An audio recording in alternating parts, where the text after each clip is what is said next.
بسم اللہ الرحمن الرحیم نحمدہ و نصلی علی رسولہ الکریم اما بعد. آپ دیکھ رہے ہیں نون ٹی وی جدہ اور میں ہوں آپ کا دوست آپ کا ہوسٹ محمد عاقل.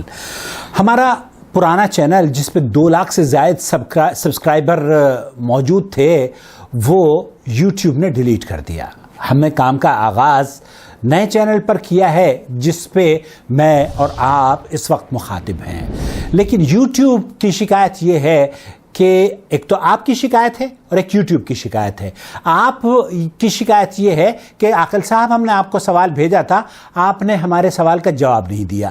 یوٹیوب کی شکایت یہ ہے کہ آپ کے سبسکرائبر جتنے بھی ہیں وہ انہوں نے سبسکرائب تو کیا ہے, ہلکے ہلکے جڑ رہے ہیں, لیکن بیل آئیکن نہیں دباتے, آل نوٹیفیکیشن الاؤ نہیں کرتے, اور نتیجہ جب آپ کے سوال کا جواب ہم اپلوڈ کرتے ہیں تو آپ کو گوگل نوٹیفائی نہیں کرتا. اس لیے براہ کرم آل نوٹیفیکیشن ضرور الاؤ کریں تاکہ جب آپ کے سوال کا جواب ہم آپ کو دیں تو آپ تک اس کی رسائی ہو سکے اور اس تک نوٹیفیکیشن آپ تک پہنچ جائے.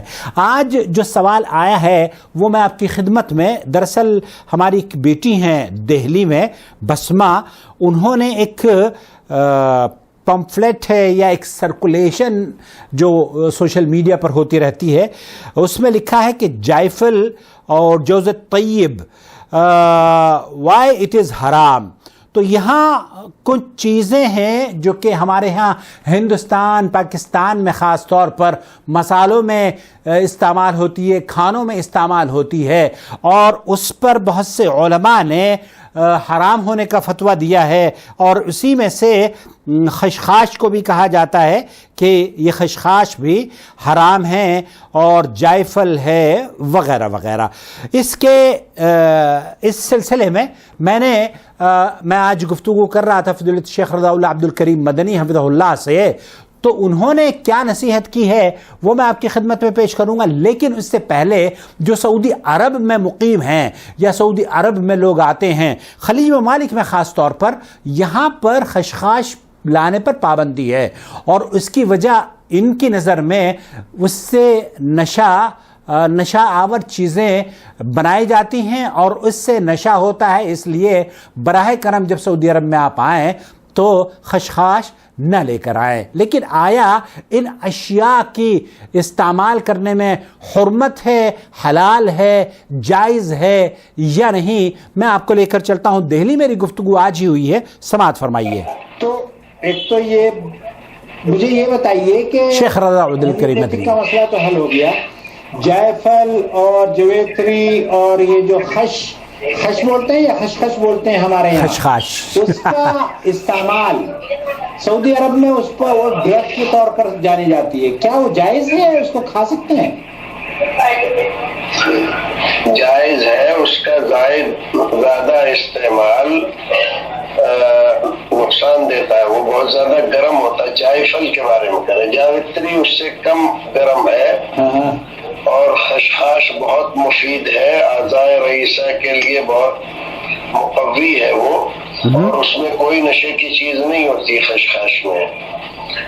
خشخاش اصل پیدا تو افیم کے ہی ڈوڈے سے ہوتی ہے, افیم سے ہی پیدا ہوتی ہے. افیم تو اس درخت میں وہ لگایا جاتا ہے, کاٹا جاتا ہے, اس کو آکا جاتا ہے, تو اس سے دودھ نکلتا ہے, اس کو جمع کرتے ہیں, پوچھتے ہیں, اس کو افیم کہتے ہیں. وہ جو ہے پوری نشہ ہی ہوتی, ڈرگس ہے وہ اصل, وہ حرام. لیکن خشخاش وہ حرام ہے. خشخاش میں ایسی کوئی چیز نہیں. تو خشخاش کا استعمال کیا جا سکتا ہے؟ بالکل کیا جاتا ہے, ہم لوگ کرتے ہیں اور کرنا چاہیے. یہاں اصل میں سعودی عرب میں مجھے چونکہ ایک ہمارا کسٹم آفیسر تھا, وہ پڑوسی تو بتاتا تھا کہ یہاں پر تو پابندی ہے, تو یہ اسے ڈرگ سمجھتے ہیں. افیم کی وجہ سے لوگوں نے کر دیا ہو کہ یہ لائے گا تو وہی آدمی افیم بھی, کیونکہ اسی سے پیدا ہوتی ہے افیم, اسی کے درخت سے. بعد میں جب درخت بڑا ہوتا ہے اس وقت پھول آتا ہے, اور پھول کے بعد پھر اس میں یہ اس ڈوڈا لگتا ہے, تو یہ بڑھتا رہتا ہے کافی, بڑھ کے پھر وہ سوکھ جاتا ہے, تو لیکن اس کے اندر یہ خشخش بھری ہوتی ہے. ہاں ٹھیک ہے, سمجھ گیا. تو اس کا مطلب یہ جائفل, جویتری اور خشخاش, اس خشخاش کے لیے تو کوئی پابندی نہیں ہے, لیکن جائفل چونکہ بہت گرم ہوتی ہے اس کا استعمال مناسب طور پر کرنا چاہیے, یہی آپ مشورہ دے رہے ہو نا؟ جائفل جو ہے مخدرات میں اس کو شمار کیا ہے پرانے اطباء نے. ٹھیک ہے. اچھا جی. لیکن آپ دیکھیں اور ماں کبھی جائفل کے بغیر تیار نہیں ہوتا, سبحان اللہ, کے بغیر تیار نہیں ہوتا. دلی کا قورمہ بسمہ جی. قورمے میں جائفل اور جاوتری ضروری ہوتی ہے. اور اسی طرح سے یہ جو ہے بعض لوگ جو پلاؤ وغیرہ بناتے ہیں اس میں بھی تھوڑا سا شامل کرتے ہیں اس کے مسالے میں. جی. قورمے کا تو وہ مسالہ جات میں جو ہے اس کا جزو اعظم ہے ایک طرح سے. اس میں جو یہ گرم ہوتا ہے کیونکہ بہت گرم ہوتا ہے یہ, اور یہ بچوں کو پہلے اطباء جیسے آج کل بہت سی دوائیں آ گئی ہیں منوم, پہلے جائفل ہی کو دودھ میں گھس کے اور بچے کو چٹا دیتے تھے. جو بچے بہت زیادہ روتے ہیں نا, سوتے نہیں ہیں, جی جی جی, تو ان کے لیے جائفل کو گھس کے اور آسانی سے گھس جاتا ہے. الحمدللہ. چھالی کی طرح سے ہوتا ہے. جی جی. لیکن چھالی تو بہت سخت ہوتی ہے, وہ گھستی نہیں ہے. یہ گھس جاتا ہے بہت آسانی سے, تو دودھ میں گھس کے اور اس کو پلا دیتے ہیں بچے کو تو وہ سوتا رہتا ہے. صحیح صحیح.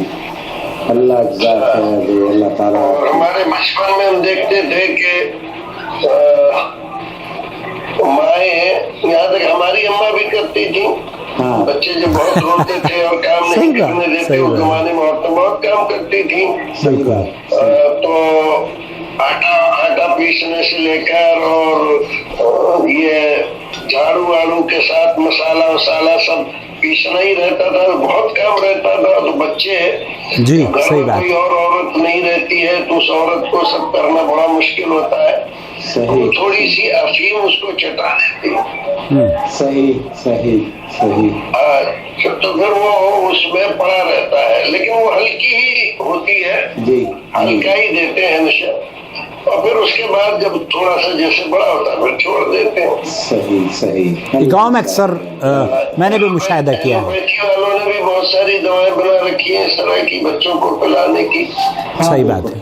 اور یہاں ویسے بھی ابھی کھانسی کی جتنی بھی دوائی ہے ان سب میں ایک ایسا مادہ ہوتا ہے جس کو پی کر آپ محسوس کرتے ہیں کہ آپ کو سونا چاہیے, نیند آ جاتی ہے. تو تب سیرپ جتنے بھی ہوتے ہیں یہ الکوہل سے پاک نہیں ہوتے, سب میں الکوہل ملائی جاتی ہے. اور پیراڈول نائٹ ہے جو اس میں ہے, جی پیراڈول نائٹ, یس. ہاں, تو اب چونکہ انگریزی میں اس کے نئے نام رکھ دیتے ہیں. اب یہی افیم وغیرہ جو ہے اس کے نام کتنے سارے بدل کے رکھ دیے ہیں. تو یہ تھے فضیلت شیخ رضا اللہ عبد الکریم مدنی دہلی سے. آج بسمہ نے جب سوال کیا مجھے تو میں نے دارالعلوم دیوبند کی ویب سائٹ پہ دیکھی, ان کا فتویٰ بھی یہی ہے کہ ان کا استعمال جائز ہے, لیکن ان سے اگر کوئی شراب بناتا ہے یا ان سے کوئی ایسی اشیاء بناتا ہے جس سے کہ نشہ آتا ہے تو وہ حرام ہے. یہاں فضیلت شیخ رضا اللہ عبد الکریم مدنی نے بھی اس کی حرمت کی بات نہیں کہی ہے, بلکہ اس کو جائفل جویتری, چونکہ ہمارے یہاں نہاری میں بھی بسمہ نے بھی لکھا ہے کہ اس کو نہاری میں استعمال کیا جاتا ہے دہلی میں اور قرب جوار کے علاقوں میں, تمام ہندوستان میں سمجھتا ہوں کہ مسالوں میں بھی, بلکہ سعودی عرب کی جو مشہور ویب سائٹ ہے سوال Q&A کی جو وہ ہے شیخ منجد کی ویب سائٹ, اس پر بھی انہوں نے لکھا ہے کہ ہندوستان پاکستان میں اور خاص طور پر ہم بر صغیر میں ان کو مسالوں میں استعمال کیا جاتا ہے, لیکن سعودی عرب میں ان اشیاء پر لانے پر خاص طور پر خشخاش پر پابندی ہے. خلاصہ کلام یہ ہوا کہ یہ جائز ہیں, ان کو اگر آپ ایک مقدار میں کھائیں گے تو کوئی حرج نہیں ہے. دوسری چیز خشخاش کے بارے میں شیخ نے فرمایا کہ خشخاش بہت مفید ہے, اور میں نے بیگم سے پوچھا کہ خشخاش ہمارے پاس ہے تو بیگم نے کہا کہ ہم تو پہلے لایا کرتے تھے، لیکن جب وہ ہمارا پڑوسی ایک کسٹم آفیسر یہاں آیا اور اس نے یہیں کرسی پر بیٹھ کر مجھ سے کہا کہ جناب آپ جب نیکسٹ ٹائم آئے تو خشخاش مت لے کر آئیے گا، کیونکہ اس پر یہاں پر پابندی ہے اور اس کو ڈرگ تصور کیا جاتا ہے۔ تو اپنا بہت خیال رکھیں، دعاؤں میں یاد رکھیں، اور یہ اشیاء جتنی بھی مفید ہیں انہیں استعمال کریں۔ بلکہ جب میں آؤں بسمہ اور آپ نہاری بنائے، آپ کی امی تو بہت اچھی نہاری بناتی ہیں، آپ جب نہاری بنائیں تو اس میں خشخاش وغیرہ میرے خیال سے اگر آپ ڈالیں یا جائفل وغیرہ تو مجھے بتا دیجیے گا، تاکہ مجھے احساس ہو کہ فتویٰ آپ تک پہنچ چکا ہے۔ اور میں یہ چاہوں گا کہ اس فتوے کے بارے میں یا اس ویڈیو کے بارے میں نہ بتا کر آپ کو خود پتہ چلے اور آپ خود ہی دیکھ لیں، کیونکہ اس سے یہ بھی پتہ چل جائے گا کہ آپ نے آل نوٹیفیکیشن کا بٹن دبایا ہوا ہے یا نہیں، یا وہ لوگ جو کہ آپ سے جڑے ہوئے ہیں اور مجھ سے جڑے ہوئے ہیں وہ آپ کو بتائیں کہ بسمہ آپ کے سوال کا جواب عاقل صاحب نے دے دیا ہے۔ اپنا بہت خیال رکھیں، دعاؤں میں یاد رکھیں، اور جو اس چینل کو سپورٹ کیا کرتے تھے، فائنینشیل سپورٹ ڈسکرپشن باکس میں پیٹریون کے ذریعے ان کی سپورٹ کی آج بھی ہمیں ضرورت ہے، بلکہ ماضی سے زیادہ اب ضرورت ہے، کیونکہ یوٹیوب کا وہ چینل، بڑا چینل ہمارا ڈیلیٹ ہو گیا۔ اب جب تک کہ اس چینل کو آپ اس لائق نہیں بناتے، اس کو دیکھ دیکھ کر مضبوط نہیں کرتے، اس کی ویڈیوز کو شیئر نہیں کرتے، تب تک کہ آپ کو اور ہمیں اس کو گرو کرنا ہے اور اس کی طاقت ہمیں اور آپ کو بننی ہے۔ والسلام علیکم ورحمۃ اللہ وبرکاتہ۔ اللہ ولی الذین آمنوا یخرجهم من الظلمات إلى النور والذین كفروا أولیاؤهم الطاغوت یخرجونهم من النور إلى الظلمات أولئک أصحاب النار هم فيها خالدون۔